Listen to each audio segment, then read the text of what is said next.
বলে না একটা সময়ের কথা, যে সময়টা খারাপ যায় আবার ভালো আসে আবার খারাপ যায়। একটা এমন কোম্পানির গল্প বলবো যে কোম্পানিটাকে একটা সময় লোকে অল্প বিস্তর ইনভেস্ট করছিল, ঠিক আছে দেখা যাক কি করা যায়। হঠাৎ করে সেই কোম্পানি সুন্দর একটা সিঙ্গাপুরে একটা কোম্পানিকে কিনে ফেলছে। কোম্পানি কি নাম রয়েছে? হ্যাঁ, কোম্পানির নাম হচ্ছে নিও সেমি।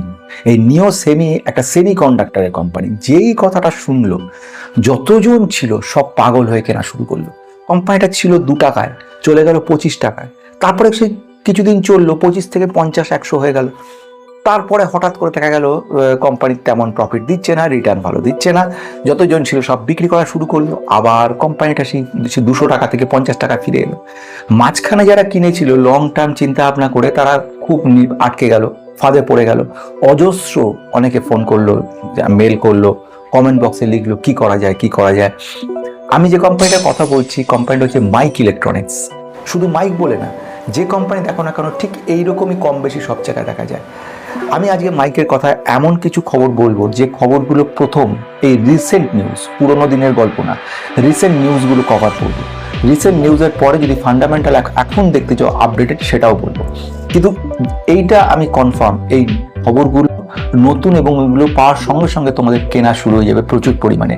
এবং যারা ভাবছো যে এই মুহূর্তে কিনবো, ভবিষ্যতে গিয়ে দুর্দান্ত একটা রেজাল্ট পাবো, রিটার্ন পাবো, তারাও সব লাফিয়ে উঠছে। কিন্তু তাদের উদ্দেশ্যে আমি দুটো খুব সিরিয়াস ঘটনা বলবো, সেটা পরে বলবো। কিন্তু আগে এমন ঘটনাগুলো বলছি সেগুলো একটু শুনে নাও মন দিয়ে। আমি কটা পয়েন্ট বলছি। প্রথম পয়েন্টের দিকে যাব।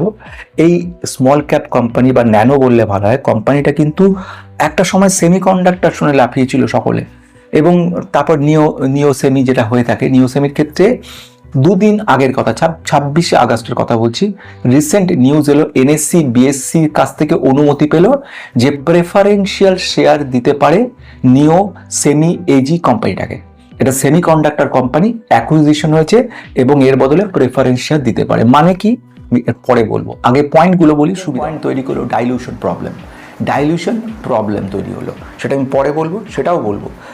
সেটা হচ্ছে রেলওয়ের বেশ কিছু প্রজেক্টে মাইক ঢুকেছে রিসেন্ট, মানে আগের পুরনো তো ছিলই, রিসেন্ট রেলওয়ে প্রায় 1 কোটির ওপরে 1.115 ক্রোর্সের ছোট্ট ন্যানো কোম্পানির কাছে এই অর্ডারটাও বিরাট। 1 কোটি টাকা অর্ডার এসছে। কি স্পেশাল জিনিসটা বোঝো, ইলেকট্রনিক কোচের ওপরে 60 লাখ ইএলইউ অর্ডার পেয়েছে। 60 লাখ ইএলইউ অর্ডার। মোদ্দা কথা, এদের ইলেকট্রনিক পার্টস নিয়ে কাজকর্ম করে, ইলেকট্রনিক ইনস্ট্রুমেন্টেশন, ইলেকট্রনিক পার্টস, যেরকম বোর্ডগুলো প্ল্যাটফর্মে থাকে সে সমস্ত বোর্ড তৈরি করা। তারপরে অ্যানাউন্সমেন্ট বোর্ড, যেরকম এলইডি বোর্ড, এগুলোর উপর স্পেশালাইজ। শুধু সেখানে নয়, আর একটা দুর্ধর্ষ রেজাল্ট করেছে, কেউ খবর জানেও না। এই রেজাল্টটা যদি একটু নজর দিত সকলে, তাহলে পর আরও আগে ঝাঁপাতো। Q1 FY 2027 রেজাল্টে রেভিনিউ গ্রোথ এসছে একটা আনবিলিভেবল লেভেলে। আমি এক্স্যাক্ট যদি বলি, ইয়ার অন ইয়ার বেসিসে গ্রোথ করেছে 277%। একদম সত্যি ঘটনা, 277%। এটা প্রচণ্ড শক্তিশালী একটা রেজাল্ট তৈরি করে দিয়েছে এবং নেট প্রফিট 28% বেড়েছে। এখানে শেষ না, এবারে ঘটনা 5 নাম্বার যেটা আপডেটেড, সেটা আগে বলে নেবো, তারপরে যাবো প্রথম দিকে এই প্রেফারেন্সিয়াল গল্পটা বলবো। তারপরে সেটা হচ্ছে কি, ডিফেন্সের নতুন করে এরা ঢোকা শুরু করেছে, ডিফেন্সের নতুন সাবসিডিয়ারি হিসেবে কাজ করছে। ডিফেন্স সেক্টরের মাইক কি করছে, হোললি ওন্ড ডিফেন্স সাবসিডিয়ারি অনুমোদন পেয়ে গেছে। এটার পরিমাণ অল্প, 10 লক্ষ টাকা হচ্ছে এদের ইনিশিয়াল ক্যাপিটাল বলে। অ্যামাউন্টটা ছোট, কিন্তু গল্পটা বোঝো। ওরা কিন্তু ইলেকট্রনিক নিয়ে, ডিফেন্সে যে ইলেকট্রনিক, ভারত ইলেকট্রনিক লিমিটেড মনে পড়ছে, তাদের পয়েন্টে ঢুকে পড়েছে। তাহলে এই ব্যাপারটা একদম আপডেটেড। এগুলো সবই হয়েছে এইটা ডিফেন্স নিয়ে জুলাইয়ে। আর আগস্টের 26 তারিখ কয়েকটা দিন আগে ঘটনা, সেটা হলো এনএসসি বিএসসির অনুমোদন পাওয়া। এই আগস্ট মাসেই রেলওয়ে নতুন অর্ডার এসছে, আগস্টের রেজাল্ট এসছে Q1 মানে সব এই মাসের মধ্যেই সমস্ত খেলাগুলো ঘটেছে। আর সেটাই আপডেট করা কিন্তু আমার কাজ। কিন্তু এইটুকুতেই তো সব শেষ নয়, এরপরে ঘটছে আর অনেক ঘটনাগুলো, যেগুলো বলাটা কিন্তু জানাটা জরুরি রয়ে গেছে। আমি সেইগুলোর দিকে আসছি। প্রথম যেটা বলা দরকার, এই যে প্রেফারেন্সিয়াল গল্পটা কি রয়েছে, ব্যাপারটা একটা সহজ করে পড়া দরকার। যেরকম আমি খুব কাছের কথা বলি, হাতের কাছে পেন রয়েছে আর ডাস্টার আছে, তো আমার এই দুটো প্রথম সম্বল, যেটাকে আমি বোঝাতে পারি।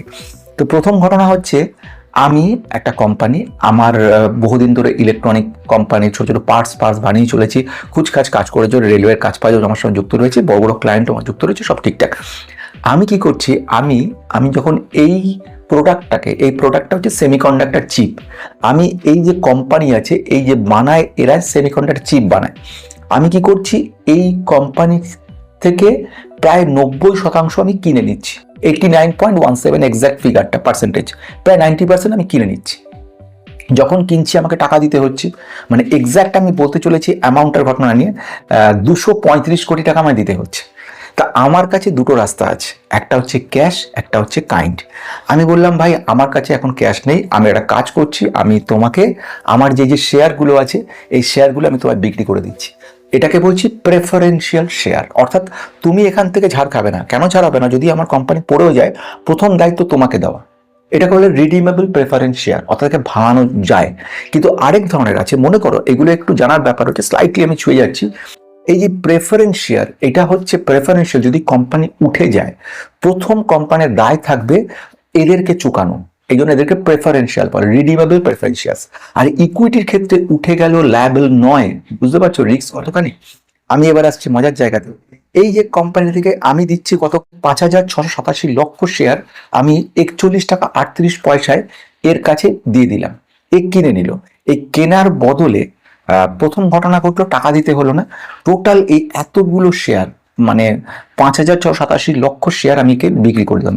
এ ভাবছে কিন্তু অন্য কথা, এ ভাবছে যদি এই শেয়ারটা পাই, ভবিষ্যতে কোম্পানিকে আমি রিসার্চ করে দেখেছি, দুরন্ত কোম্পানি, আমার ঠিক প্রফিট উঠে আসবেই, ফলে এর লস হলো না। আর মাইকের কি, আমার কি লাভ হলো, টাকা আমায় দিতে হলো না, আমার কোনো লিকুইড ক্যাশ গেল না। এটা কিন্তু বড়, না হলে সম্ভব ছিল না এর পক্ষে কেনা, এত বড় ব্যাপার।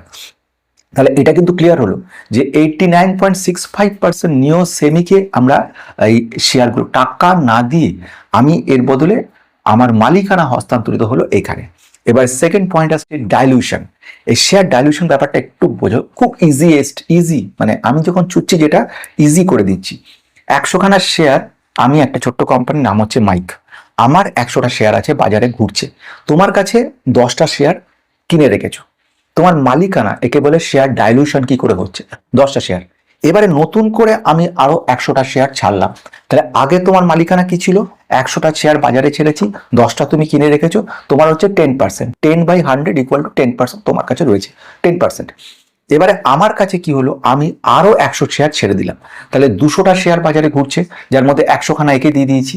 এই যে ডাইলিউশন হলো, মানে 200 হলো। এবারে তোমার ভাগে তোমার মালিকানা কত হলো, 10/200 ইকুয়াল টু 5%। আগে মালিকানা ছিল 10%, এখন হলো 5%। এটা কিন্তু বোঝার ব্যাপার রয়েছে। এই শেয়ার ডাইলিউশনটা আলটিমেটলি ওনারশিপ, বাকি ওনারদের ক্ষেত্রে টেম্পোরারিলি একটা সেটব্যাক অর একটা নেগেটিভ ব্যাপার তৈরি করছে। ফাইন, আশা করি ব্যাপারটা ক্লিয়ার করতে পেরে গেছি। এবার আসছি 3 নাম্বার, রেলওয়ে বিজনেসের ক্ষেত্রে। রেলওয়ে বিজনেসের ক্ষেত্রে রেলওয়ের যে কোচ, ইলেকট্রনিক যে কোচগুলো, সেখানে বিভিন্ন কাজ হয়, ইলেকট্রনিক পার্টস, সেখানে কিন্তু এই কাজ করেছে এবং প্রায় 1.115 ক্রোর্সের নতুন অর্ডার এসছে। অতীতের অর্ডারের পরিমাণ, ভালো পরিমাণ অর্ডার ছিল, সব একসঙ্গে যুক্ত হলো। এর সঙ্গে ব্যাপার হলো কি, রেজাল্টটা, Q1 এর রেজাল্ট, যেটা এলো রিসেন্ট রেজাল্ট, সেখানে তো দুরন্ত করেছে, তুরন্ত ফাটাফাটি ব্যাপার, এবং রেজাল্ট 277%, একটা গ্রেট লেভেলের রেভিনিউ দেখাতে পেরেছে। মানে শুধু হাওয়ায় কথা না, কাজে কথায়, কাজকর্মের মধ্যে কাজ চলছে একদম। কিন্তু এখানে একটা প্রশ্ন আমি তোমাকে বলবো পরে, তার আগে আমি বলবো সেটা হচ্ছে ডিফেন্স সেক্টরের মধ্যে ঢুকেছে। ডিফেন্সে যে ইলেকট্রনিক ইনস্ট্রুমেন্টেশন তৈরি হচ্ছে, সেখানে যেরকম রাডার বা দূরবর্তী অঞ্চল থেকে কোনো ডিফেন্স অ্যামিউনেশনগুলোকে কন্ট্রোল করা, ওয়াইফাই কানেকশন, সূক্ষ্ম ইলেকট্রনিক পার্টস যেগুলো মিসাইলে লাগছে, আদার পার্টে লাগছে, এই সমস্ত কাজের জন্য ডিফেন্স সেক্টরে ইলেকট্রনিক্সের মাইক কিন্তু এন্ট্রি নিয়েছে 10 লক্ষ টাকা নিয়ে মাত্র। মানে ছোট ছোট কাজ ওদেরকে দেবে, একেবারে ছোট ছোট। কিন্তু সেটা বড় কথা না, প্রথম ঘটনার দিকে নজর দাও, সেটা হচ্ছে কত বড় মারাত্মক ঘটনা ঘটছে। সেমিকন্ডাক্টরের বেসিক কাজ যদি সঠিক পথে এগোতে পারে, কারণ নিও সেমি যে কোম্পানিটা রয়েছে সিঙ্গাপুরের, এদের কাজ 3টে আছে। সেমিকন্ডাক্টরের আইপি, ইন্টেলেকচুয়াল প্রপার্টির উপরে কাজ করে, অ্যাসিক আইপি এরপর কাজ করে। আমি খুব টেকনিক্যালে যাব না, মোটমাট এমন লেভেলে কাজ, জিপিইউ তৈরি করতে এই কাজটা লাগে। সোনায় সোহাগা ইলেকট্রনিক ইনস্ট্রুমেন্টেশনের ব্যাপারে মাইক সুপার, কিন্তু মাইকের সঙ্গে যখন নিও ঢুকে গেল, এটা একটা কম্বিনেশন করলো, ডেডলি কম্বিনেশন বলে, অর্থাৎ এরা স্ট্রেটলি পেনিট্রেট করবে নেটওয়ার্ককে। এটা কনফার্ম তৈরি করছে যদি আলটিমেটলি দুটো রিস্ককে মিটিগেট করতে পারে, তাহলে কিন্তু এটা একটা বড় জায়গা তৈরি করে দেবে। তৃতীয় পয়েন্টের দিকে মনোযোগী হওয়ার চেষ্টা করো। তৃতীয় পয়েন্টের কথা বলছি অ্যাসিক চিপের ব্যাপারে। অ্যাসিক চিপ, আইপি ডিজাইনিং, ফ্যাব, মানে এটাকে বলে ফ্যাব্রিকেশন। ফ্যাব্রিকেশনের ব্যাপারে কিন্তু আমি এখনই বলছি না যে টিএসএমসি হয়ে গেল, তাইওয়ানের কোম্পানি হয়ে গেল, নো, অসম্ভব। এটা বললে গাল গল্প বলা হবে, ভুল বলা হবে। গল্পভাবে চেঞ্জ হয় না, গল্প চেঞ্জ হতে বহু বছর সময় লাগে, বহু পরিশ্রম করে একটা জায়গায় আসতে হয়। আমি বছর পর বছর ধরে পরিশ্রম করছি, যেদিন রেজাল্টটা দেখবে হঠাৎ তোমার সব অবাক হবে যে এত বিরাট রেজাল্ট হলো কি করে, কিন্তু পিছনের যে এত বছরের প্রচন্ড পরিশ্রম, এত ডেডিকেশন, সেগুলো কারোর নজরে পড়বে না। ঠিক এক্স্যাক্টলি মাইককে বাইরে থেকে দেখে ভাবছো কিছু হচ্ছে না, বছরের পর বছর ধরে পড়ে রয়েছে। আমি কিন্তু বারবার বলছি, আবারও রিপিট করি, this is only for education purpose, no buy or sell. আমি জানি এইগুলো শোনার সঙ্গে সঙ্গে কালকে কোনোভাবে টাকা ধার দেনা করে জোগাড় করে নিয়ে ঢুকে পড়বো মাইকে, নেভার। এটা কিন্তু কোনো কথা না। আমি কিন্তু এমন নই, ম্যাজিশিয়ান নই, বা কিন্তু আমার যে যাকে বলবো সেন্স, বা আমি যাকে বলবো যে মনে করছি এত বছর অভিজ্ঞতা থেকে, বা আমার নিজস্ব মাই কনভিকশন, এই কোম্পানির একটা চেঞ্জেস আসছে, সময় লাগবে। এবার আসছি নেগেটিভ পয়েন্টগুলো, যেটার কথা বারবার আমি বলেছি, আগেও বলেছি 3-4 বার, সেটা একটু বোঝো। প্রথম ঘটনা আমি বলতে চলেছি, সেটা হচ্ছে যে একটা জিনিসকে খটকা লাগছে, আমি যেটা বলছি অপারেটিং প্রফিট মার্জিন, এটা কিন্তু একটা খুব সাংঘাতিক জিনিস। অপারেটিং প্রফিট মার্জিন কি, এটা নিয়ে মেম্বারশিপ দেখতে পারো, সেখানে ডিটেলস বলেছি। শর্টে এখানে ছোট করে বলছি, আমার কোম্পানির ক্ষেত্রে একটা প্রফিটেবিলিটি হচ্ছে, না হলে আমি বেকার। এই যে মার্জিনটা, অর্থাৎ total profit divide by sales percentage, মানে এই মুহূর্তে মার্জিনালি আমি প্রফিটেবিলিটিটা যে লেভেলে তুলে নিয়ে আসছি, আমার নেট প্যাট, মানে আমি এবিটা নিয়ে বলছি না, প্যাটে যাচ্ছি, প্রফিট আফটার ট্যাক্স, সেখানে যাওয়ার পরে আমার যে ভ্যালুয়েশনটা তৈরি করছে, সেই ভ্যালুয়েশনটা আলটিমেটলি আমার মার্জিনে গিয়ে হিট করছে। কারণ কি, আমি কম্প্রেস হয়ে যাচ্ছি, আমাকে প্রেশারাইজ করছে, প্রফিটেবিলিটি কমে যাচ্ছে, কারণ আমাকে এক্সপেন্ডিচার বাড়ছে। এক্সপেন্ডিচার বলতে আমার ক্যাশ ফ্লোতে দেখতে পাচ্ছি লিকুইডিটি প্রবলেম স্টার্ট হয়ে গেছে। লিকুইডিটি প্রবলেম স্টার্ট হয় মানে ক্যাশ কমতে শুরু করছে, ক্যাশ দ্রুততার সঙ্গে লুজ করে চলেছে কোম্পানি, ক্যাশ লুজ করছে কোম্পানি, তত কোম্পানির মুভমেন্ট করার ক্যাপাবিলিটি নষ্ট হয়ে যাচ্ছে। অপারেটিং প্রফিট মার্জিন আমরা দেখেছিলাম 35.4% ছিল, আজ কোথায় গেছে জানো, 9.77%। এইটা একটা ফারাক তৈরি করে দিচ্ছে।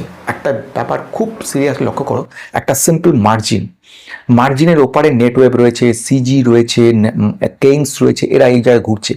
এই মার্জিনের নিচে জেনসল টেকনোলজির মতো ফালতু কোম্পানি রয়েছে, ওয়ার্ড উইজার্ডের মতো ফালতু কোম্পানি রয়েছে, এরা সব নিচে ঘোরাফেরা করে বেড়াচ্ছে। ইভেন মাইক ইলেকট্রনিক্স কিন্তু এইখানে ঘুরছে, ঘুরে ঘুরে ঠিক মার্জিনে এসে দাঁড়িয়েছে।